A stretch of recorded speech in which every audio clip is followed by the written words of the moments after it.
Ya, memang sini angker, Mbak. Angker, memang serem angker. Saya pernah ditampar gitu lah, istilah bahasa Jawanya ditampar gitu ya.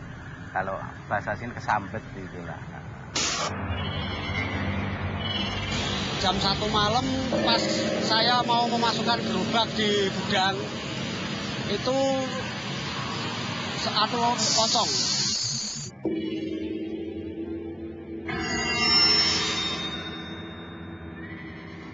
Saya biarin, saya mundur teratur, terus saya lari. Nah, saya kan beli kain ngeri 1 meter, bunga saman, sama Yosua. Kan saya geberkan itu, saya selo sambil misalnya kayak orang itu lah, Yosua hidupin.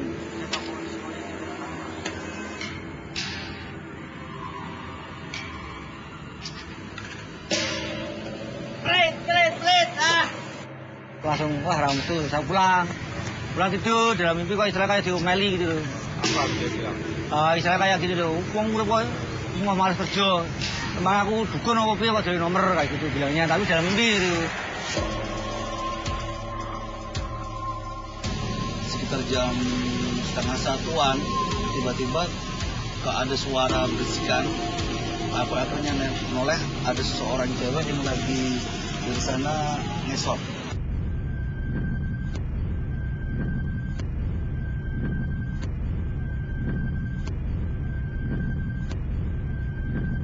Nampak tangannya cuma satu yang di tanah aja. Kalau dulu ngambil sini ya, plastiknya nggak kelihatan. Ini kelihatan di sini aja. Di sini seperti gini. Ini tangan satunya nggak kelihatan. Oh, nggak kelihatan.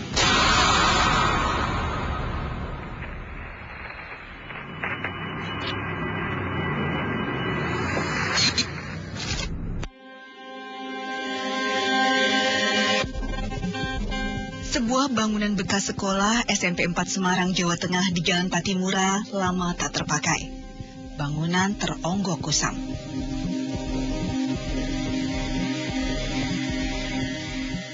Akar pohon merangsek dinding-dinding. Sebagian ruang beratap terbuka dan bolong. Lainnya, udara lembab mengepung sekujur lahan. Perjalanan waktu membuat bangunan rusak. Bangunan benar-benar menjadi bangkai.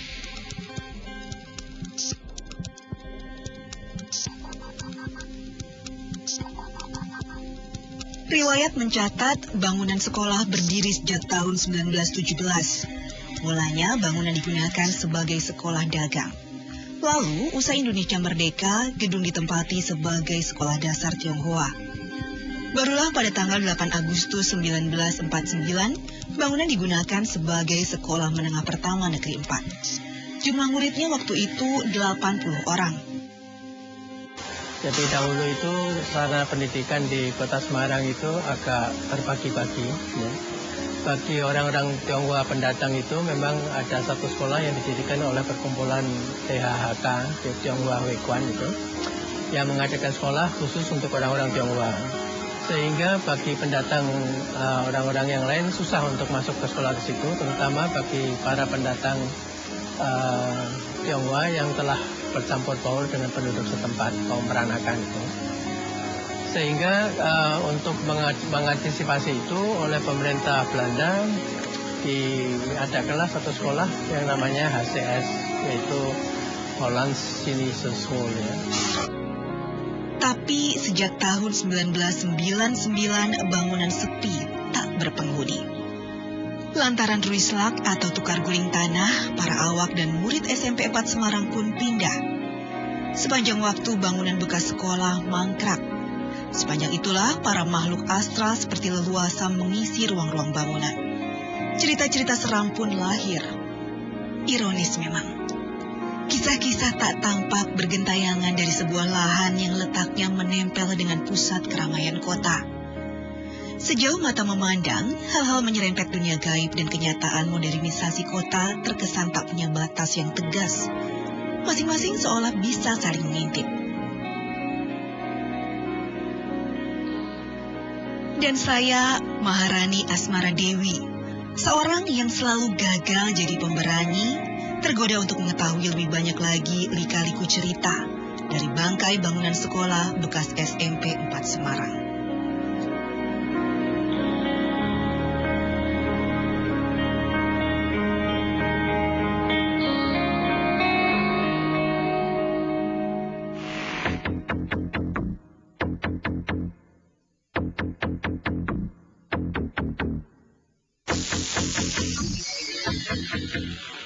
Saya menunggang sepeda motor, roda 2, menyala. Raung mesinnya menyapa orang-orang sibuk. Saya membelah jalan-jalan kota Semarang.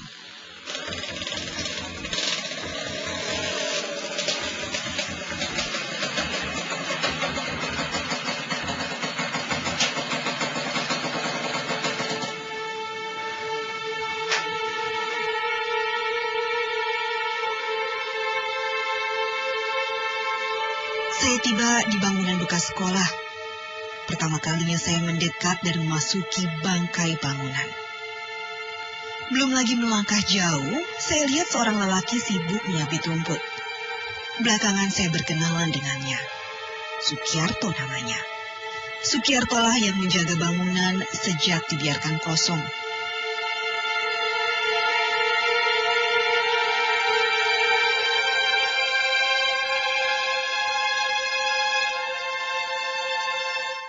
Nah, Pak, saya mau tanya tentang apa saja sih pengalaman Bapak selama menjaga tempat ini, karena yang saya tahu dan yang saya lihat ini serem sekali, Pak. Ya, memang sini angker, Mbak. Saya pernah ditampar, gitu lah, istilah bahasa Jawanya ditampar, gitu ya. Kalau bahasa sini kesambet, gitu lah.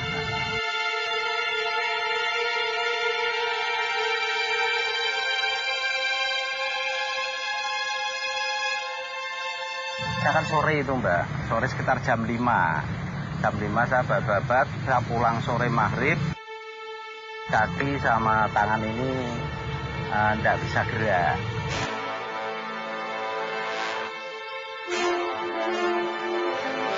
Itu tak carikan orang tua, tidak mampu semua. Terus kebetulan malah istri saya yang bisa, istilahnya nambani saya itu malah istri saya.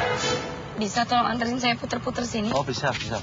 Saya pengen ke sana dulu. Oh ya. Sana, Pak. Ya, mari.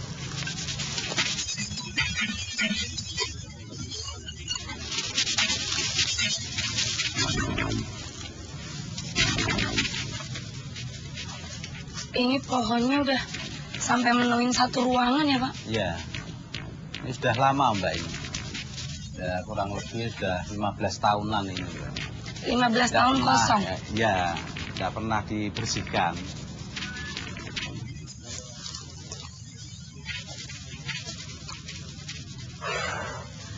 Ini gimana kalau malam ya? Saya aja sekarang udah merinding, Pak. Iya. Saya mau nengok ke sana ya. Silakan, ya.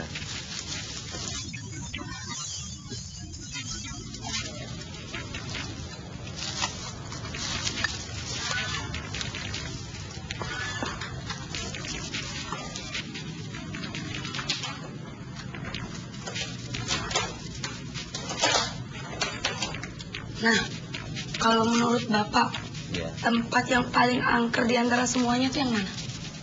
Ya, di belakang itu tadi yang ada sumurnya itu, yang paling angker itu. Yang sebelah samping sana tadi. UKS itu? Iya. Itu Bapak ngeliat apa, Pak? Pernah ngeliat sesuatu di situ? Kalau saya enggak pernah, cuma ini ya pedagang sepatu itu pernah. Mungkin masuk sini dia tahu ular katanya. Di belakang itu sumur tua itu tuh, Mbak. Katanya sosok ularnya seperti apa?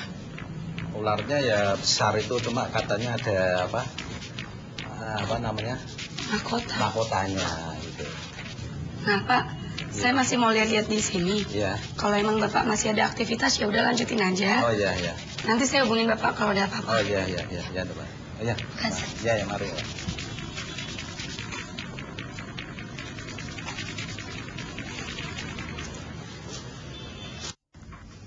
Lihat ya? Apa? Itu ada yang loncat. Sini, Bentar, sini. Iya. Itu kayak kayak monyet ya, monyet hitam, bisa dibilang itu kayak Aku tahu ada yang jatuh. enggak, itu tuh lompat dari ranting sana terus ke ranting situ, Makanya ada yang jatuh. terus dia lari ke Aku situ, takut. lari ke situ tuh Ran.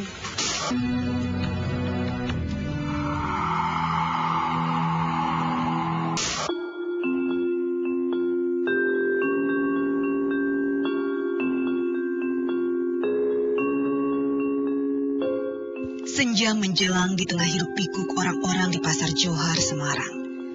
Di sini saya berjanji dengan seorang indigo muda. Sabrina namanya. Saya mengajak Sabrina untuk menyambangi bangkai bangunan sekolah lama. Berbeda dengan sebelumnya, kami hendak menelusuri sudut-sudut bangunan pada waktu malam hari.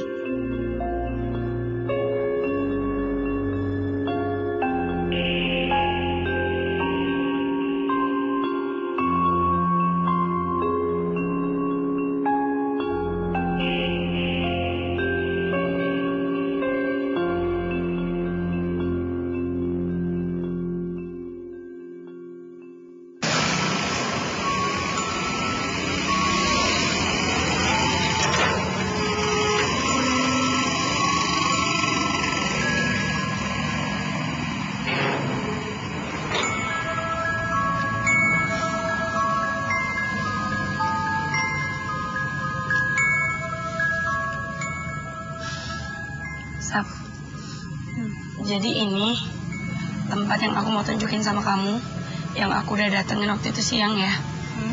Nggak seserem sekarang, aku merinding banget masuknya. Jadi ini dulu adalah bangunan sekolah yang udah lama ditinggalin lebih dari 10 tahun. Ya emang sih, dari luar aja kita baru pertama kali masuk ya, energinya emang udah kuat banget. Apalagi di depan kita nih, sebenarnya itu kayak ada pintu masuk ya. Depan mana? Depan ini. Sini. Pintu masuk ini lingkaran kayak gini. Kalau kita masuk situ berarti kayak udah masuk alamnya mereka. Jadi kayak ada batas ya? Kayak ada batas. Kita coba langsung masuk. Kami melanjutkan langkah.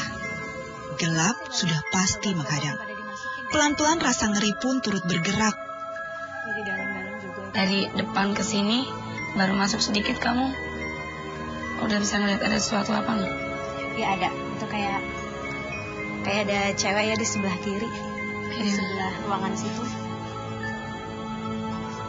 Assalamualaikum. Assalamualaikum. Terus Di mananya, Sab? banyak bercak darah-darah juga di sini. Itu bisa dilihat di sebelah situ. Itu, Coba kau pakai senter kamu. itu, tapi dia nggak begitu suka ya dengan kita. Lebih baik nggak usah di itu aja deh. Wujudnya seperti apa yang kamu lihat itu? Ya seperti ibu-ibu ya. Ibu-ibu, terus apa ya, wajahnya itu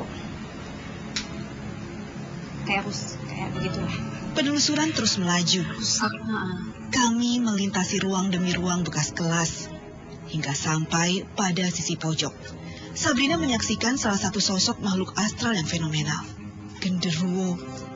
Berikutnya Sabrina juga melihat beragam makhluk halus lainnya. Assalamualaikum. Aku merinding. Ya emang di belakang situ tuh Ran, pojok situ. Nah, Itu tuh. Itu kayak ada senter aku nih. cewek. Cantik banget. Dia senyum sama kita. Dia tuh ramah, senyum, dia tuh welcome sama kita. Bisa dibilang itu kayak apa ya? Peri kali ya. Peri. Dia ngeliat ke arah kita terus. Assalamualaikum. Assalamualaikum. Masih banyak anak-anak kecil di sini. Banyak. Mereka ada juga yang padahal ada yang ngusirin kita. Ini tuh tempat yang energinya tuh paling gede di sini. Aku merinding banget udah. Kita pulang aja gimana? Karena kita udah diusir-usir. Kami bergeser dari tempat terakhir berdiri. Ada sosok lain lagi yang ingin kami lihat.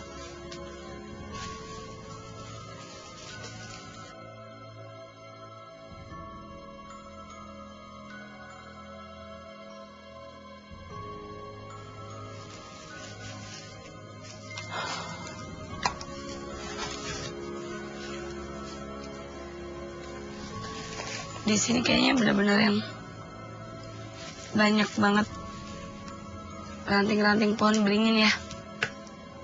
Ini di belakang-belakang kamu juga banyak cewek, banyak itu loh, anak-anak kecil. Di sini banyak banget. Dari tadi aku lihat anak-anak kecil. Ada yang matanya melotot, ada yang mulutnya berdarah. Punya mereka itu berdarah-darah lewat sini. Terus sebenarnya itu banyak ceceran darah. Menurut mereka sih, mereka tuh kayak dibunuh gitu. Anak-anak kecil ya? Iya. Yang cewek, kalau yang di belakang ini. Belum lagi Sabrina menjawab, tiba-tiba dia mengarahkan pandangannya ke atas. Kamu lihat nggak? Apa? Itu ada yang loncat. Sini, bentar, sini. Itu kayak monyet hitam. Bisa dibilang itu kayak... Aku tahu ada yang jatuh. Enggak, itu tuh lompat dari ranting sana, terus ke ranting sini. Makanya ada yang jatuh. Terus dia lari ke situ. Takut. Lari ke situ tuh, Lan. Itu tuh kayak monyet gitu. Itu siluman kayaknya. Kayak sejenis siluman gitu di sini. Tapi dia lompat dari situ loh, Ran. Makanya aku nengok. Itu memberi tanda sama kita. Kemana arahnya? Ke sana. Ke sana. Udah lari. Iya, aku dengar. Iya, emang. Banyak siluman di sini. Kadang-kadang dia berwujud monyet. Berwujud harimau juga. Saya tadi di sebelah situ sempat aku lihat ada harimau gitu. Gimana? Di sebelah sana yang tadi itu. Waktu kita masuk itu tadi kayak ada harimau kayak gitu. Harimaunya itu kulitnya itu ya loreng gitu tapi coklat-coklat. Yang nggak anak-anak kecilnya pada nangis. Nangis. Ya. Kayak minta pertolongan gitu. Kayak gitu. Minta pertolongan gitu. Ada nggak yang bisa jawab kenapa mereka masih di sini? Ya karena mereka kejadiannya kan emang di sini ya. Kejadiannya di sini. Terus mereka nyaman memang di sini. Soal mengapa faktor terjadi pembunuhan di sini dulu itu mereka nggak mau jelasin, itu kata mereka, itu ya penjelasan dari mereka. Ya udah oke, kita sekarang jalan di sana. Cukup di sini.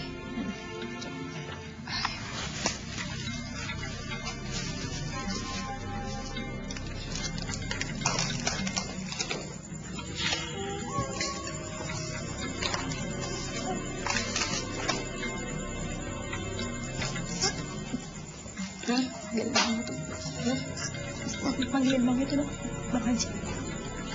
Panggilin Bang Haji. Kenapa, ada apa?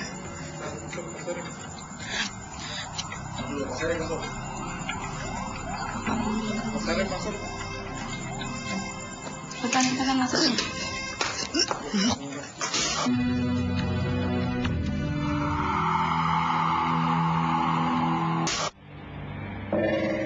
Malam kian meninggi. Kami kembali bergeser posisi. Kini kami berada di ruangan kelas yang memiliki 2 pintu penghubung dengan 2 ruangan lainnya. Di sini, keseraman bangkai bangunan sekolah terasa mendekati sihir. Dulu di sini tuh ruang kelas. Ini. Kamu nemuin sesuatu gitu nggak? Tadi waktu masuk ya, emang beda banget suasananya di sini. Selain pengap juga bising, rame. Rame banget di sini, Ran. Rame. Selain anak kecil juga ada nenek-nenek yang marah-marah. Nenek-nenek. Nenek-nenek marah-marah. Dia sama kita. Dia tuh kayak bawa pisau gitu loh. Bawa pisau. Mau ngebunuh kita di sini, kayak ngusir. Kayak ngeluarin kata-kata. Kamu nggak pantas di sini. Kita saya suruh keluar. Tunggu. Ini di depan kita ini kayak marah-marah dia tuh ngomong sama kita, usir kita, jangan di sini. Kayak kehadiran kita itu bikin mereka tuh nggak nyaman. Kami tetap menelusuri ruangan kelas dan belum lagi jauh Sabrina menangkap di situ. ada yang menarik, ada yang berdiri di belakang situ. Boleh cerita dikit nggak? Dari tadi aku masuk dari arah sini kan belakang ke depan situ ada yang buntutin di belakang aku, dan aku ngerasain berat banget, ngerasa berat banget di belakang ini. Ada yang ngikut belakang aku, berat banget, tinggi, cowok, nggak, mukanya nggak hancur sih, ya bisa dibilang ya ganteng, cuma gendut dan berat banget di belakang. Sampai sekarang masih. Ini aja mual. Emang napasnya berat banget di sini. Ini masih di belakang terus. Kayak apa ya? Kayak minta gendong gitu loh. Nah sekarang yang sosok yang kamu lihat di depan apa? Cewek. Cewek lagi. Sini aja. Aku dulu ya. Ada kendala pada diri Sabrina, tapi tak menyurutkan langkah kami untuk tetap menelusuri ruang kelas yang seram. Namun lagi-lagi, belum jauh melangkah, Sabrina merasa mual.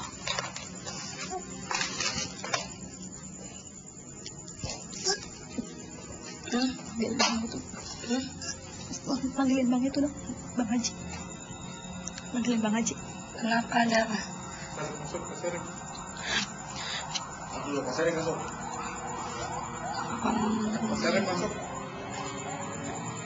Kapan masuknya?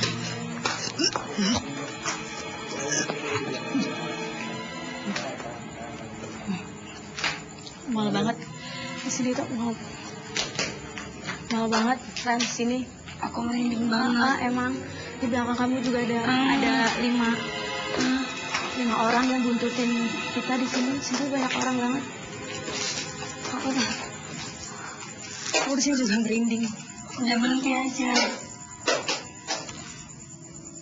Di sini banyak darah kan, makanya tadi pas masuk sini tuh aku nggak kuat ya. Nggak mau di sini. Mungkin sekitar sini juga bercak darah sebenarnya.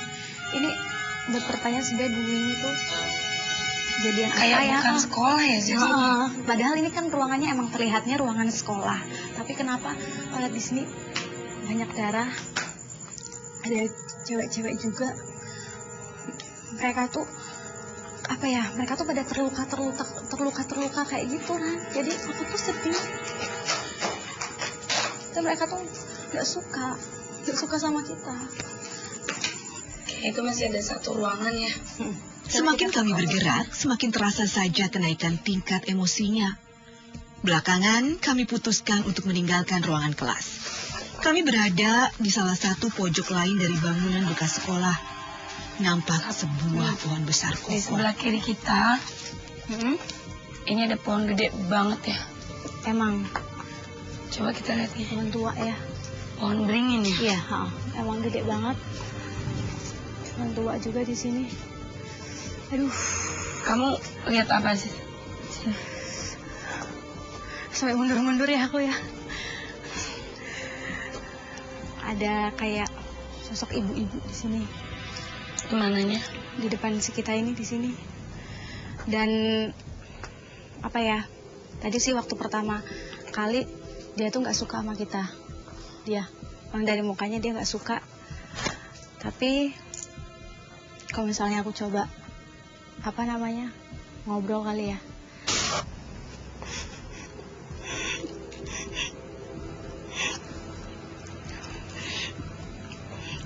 Kenapa sih?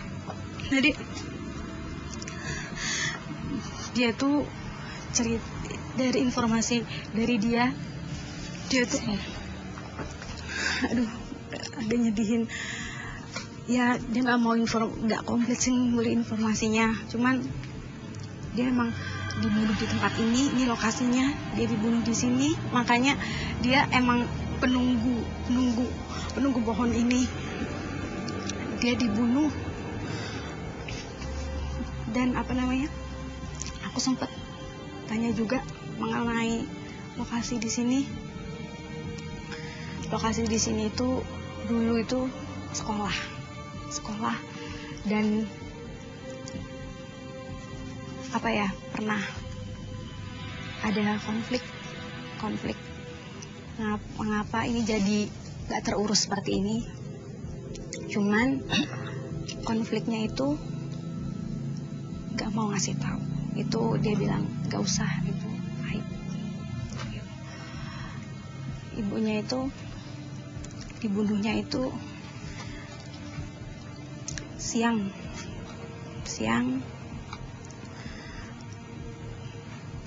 tanggalnya tanggal 19. Ada yang mau ngusilin kita di situ. Sebelah situ suara-suara terus apa namanya?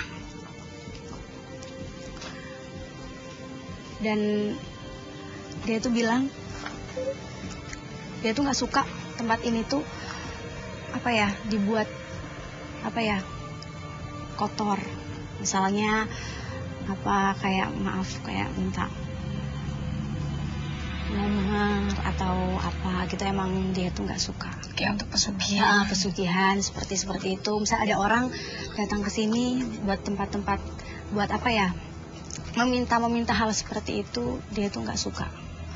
Tapi emang di sini tuh tadi tuh emang kita masuk tuh galak banget. Cuman ditanya lebih lanjut, sebenarnya itu aku kan tanya kan, tadi sempat tanya, kenapa kok kalau emang tempat ini gak dihuni itu, kenapa dia emang sangkut pautnya itu karena dulunya sempat ada apa ya, kayak ada konflik mengenai hutang. Tapi aku tanya lagi, kenapa kok hutang sampai ada pembunuhan seperti itu? Karena aku tanyakan lagi kan, itu ada lagi sebenarnya masalah yang lebih besar. Cuman ibu itu bilang itu nggak bisa ngomong. Ibu tuh bilang itu seperti kayak aibnya mereka, jadi nggak usah tahu, cukup seperti itu aja kita taunya, sebatas seperti itu aja yang kita tahu. Kita mungkin bisa kesana, ada satu tempat terakhir yang aku mau tunjukin sama kamu. Kayaknya emang mendingan langsung kesana sekarang deh. Banyak banget di sana. Iya. Ya. Ya udah, Sam. Ada anak kecil ini udah. Belakang kamu. Bentar. Bentar. Udah. Bentar dulu.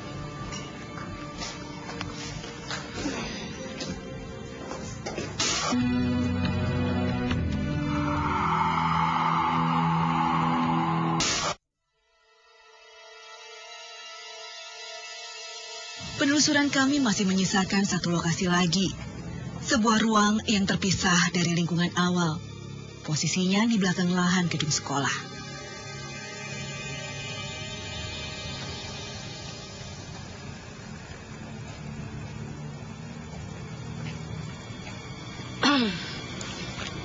Sap. Jadi itu di depan ada gedung. Itu gedung terakhir yang bakalan kita datengin. Baik, kita bakal masuk ke situ. Namun sebelum kami memasuki gedung, langkah Sabrina sudah terhenti. Melalui penglihatan halusnya, Sabrina melihat sosok kakek tua Saya renta. berhenti di sini dulu. Gimana? Udah majuan sini. Emang kenapa?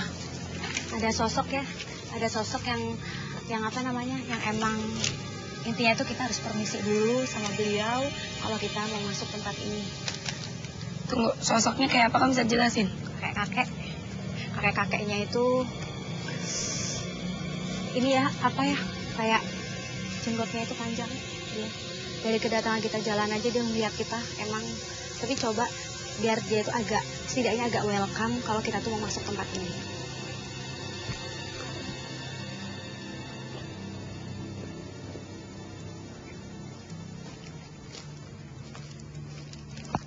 Setelah Sabrina yakin kalau sosok kakek yang dilihatnya telah memberi izin, maka kami melangkah masuk.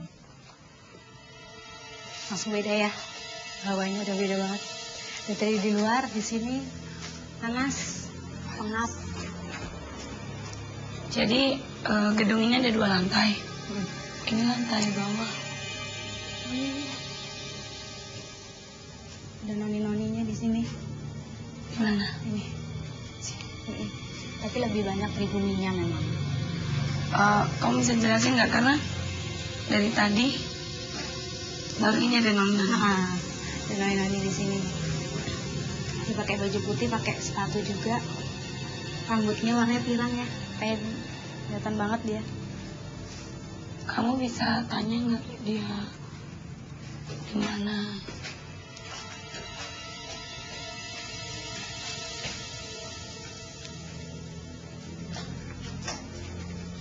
Dia nggak mau, dia lambaikan tangan, nggak mau dia.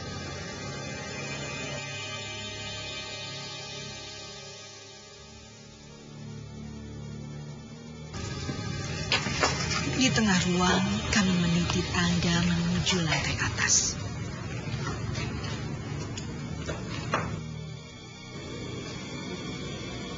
Di atas ada ular loh.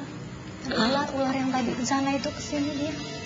Jadi tuh ini tuh kayak ekornya gitu kan. Aku ngeliat dia tuh ngeliatin ini. Ini aja ekornya doang. Sebenarnya sih kalau misalnya di panjangnya, soalnya panjangnya ini ya. Panjangnya itu ngelilingin semua sekolahan ini, gedung ini, panjangnya. Panjang banget. Tadi aku sempat lihat kepalanya dan sekarang ini lihat badannya, karena dia tuh bisa nyusut, bisa besar. Ini yang kamu lihat sekarang seberapa lebarnya, panjangnya? Dari sana ke sana. Dan masih ujung sana, pokoknya tembus-tembus sana. Pokoknya dia tuh mengelilingi ini. Jadi ini yang kamu lihat ekornya? Ini di sini ada ularnya juga. Di sini ada kayak noni-noni gitu. Ada neneknya. Aduh. Assalamualaikum. Astagfirullahaladzim. Assalamualaikum. Ya Allah. Kita niatnya baik ke sini. Ya udah, Sab. Ada anak kecil. Ini udah. Kamu. Bentar. Bentar. Bentar dulu. Tiba-tiba saja Sabrina bereaksi begitu melihat satu sosok anak kecil.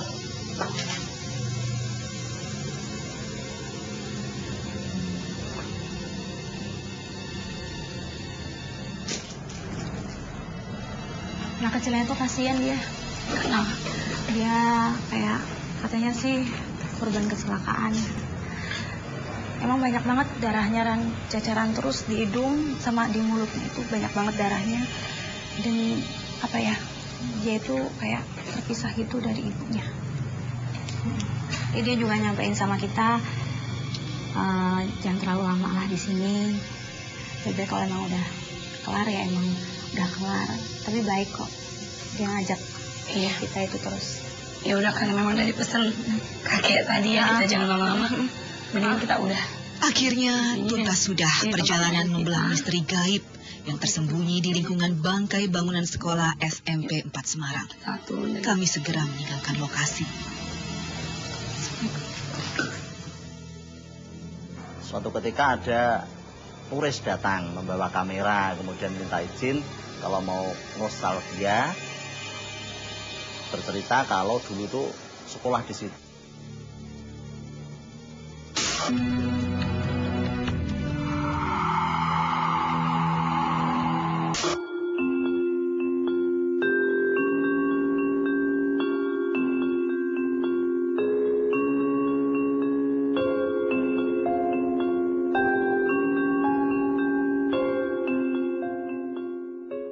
Siang yang terik di kota Semarang, saya menyambangi gedung sekolah SMP 4 yang baru di Jalan Tambak Dalam.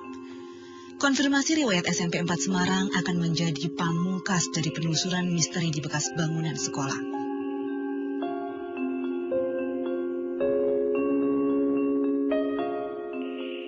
Pak Guru Soekarjo jadi orang yang pertama saya datangi. Dia salah seorang guru senior yang tersisa yang mengalami masa kerja saat mengajar di bangunan lama. Dia menjadi saksi hidup kisah-kisah yang terjadi di bangunan sekolah lama. Pertama, dari kesaksiannya terpapar riwayat sekolah yang sudah berlangsung sejak lama. Karena kebetulan saya tuh masuk di sana tahun 1983, jadi di sana sudah waktu itu sudah SMP. Lalu siangnya itu dipakai untuk SD. Suatu ketika ada turis datang membawa kamera, kemudian minta izin kalau mau nostalgia, bercerita kalau dulu tuh sekolah di situ, tetapi bukan sebagai murid SMP 4 Semarang, tetapi sekolah setingkat SD atau zaman Belanda. Tak hanya itu, cerita Soekarjo juga menyinggung hal-hal gaib. Rupanya, makhluk-makhluk astral memang sudah ada kala proses belajar mengajar masih aktif di bangunan sekolah lama. Kalau pengalaman saya sendiri, karena saya juga pernah tinggal di sana, waktu bujang kami bertiga, tengah malam pada saat-saat tidur saya itu didatangi seperti simpansu besar hitam. Terus saya ditindih, jadi saya juga gembor-gembor waktu itu, gembor-gembor betul waktu itu. Terus akhirnya saya sadar atau tidak, saya jupit gini, oh saya sadar, atau teman saya jupit-jupit, akhirnya bangun semua. Kisah gelap bangunan sekolah SMP 4 Semarang tentu sudah berganti. Sejak tahun 1999, murid dan awak sekolah pindah ke bangunan sekolah baru di Jalan Tambak Dalam, setelah ruislak atau tukar guling dengan Bank Pembangunan Daerah Jawa Tengah. Lainnya, kepemimpinan sekolah pun berganti. Ringsung Suratmo, salah seorang pengabdi pada dunia pendidikan, menjadi kepala sekolah. Dia mengawal riwayat baru SMP 4 Semarang di bangunan yang nampak segar. Ringsung Suratmo melanjutkan tongkat estafet dari para pendahulunya, antara lain Sudarsih Ilyas dan Mulyadi, dua kepala sekolah pada masa transisi hingga masa kepindahan tahun 1999. Kini tak ada lagi kisah seram di SMP 4 Semarang. Dari bangunan baru ada garis tegas yang memisahkan dari riwayat yang dulu di gedung tua. Yang ada, kini hanyalah para calon generasi muda baru dari bangunan yang segar.